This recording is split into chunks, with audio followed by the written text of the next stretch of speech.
अस्सलाम वालेकुम मोहतरम नाज़रीन। कुरान पाक से दुआओं की सीरीज़ की 5वीं दुआ के साथ हाजिर हूँ।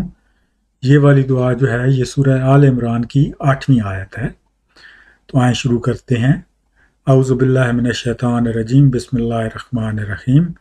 रब्बना, है हमारे रब, ला तुज़िग़ कुलूबना, हमारे दिलों में कज्जी पैदा ना करना, बाद इज़ हदायतना, हमें हदायत देने के बाद, वहब लना, और हमें अता फरमा, मिल्ला दुन का रहमा, अपने पास से रहमत, इन्ना का अंतल वहाब, यकीनन तू ही सब कुछ देने वाला है।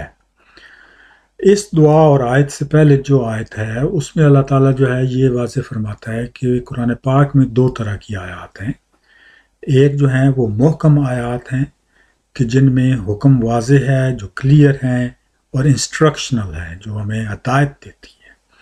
और दूसरी जो हैं वो मुतशाबिहात हैं, उनमें तशबीहें हैं और उनमें एब्स्ट्रैक्टनेस है।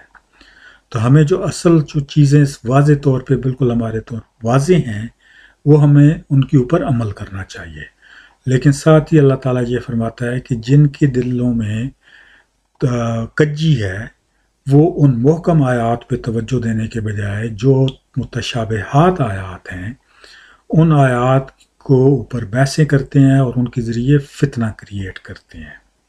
और उसके बाद जो है ये वाली दुआ है। तो ये बहुत ही प्यारी और अच्छी दुआ है। आपको अगर याद नहीं तो आप याद करें और साथ ही इसको दोस्त अहबाब के साथ शेयर करें ताकि उन्हें भी ये दुआ याद करने का और इसका बैकग्राउंड समझने का तौफीक हो। तो आए इसको एक तसलसल के साथ पढ़ते हैं। औज़ु बिल्लाहि मिनश शैतानिर रजीम, बिस्मिल्लाहिर रहमानिर रहीम। रब्बना ला तुज़िग़ कुलूबना बादा इज़ हदायतना वहब लना मिन लदुनका रहमा, इन्ना का अंतल वहाब। ऐ हमारे रब, हमारे दिलों में कज्जी पैदा ना करना, हमें हदायत देने के बाद, और हमें अता फरमा अपने पास से रहमत, यकीनन तू ही सब कुछ देने वाला है। वीडियो देखने का बहुत शुक्रिया। अल्लाह हाफ़िज़।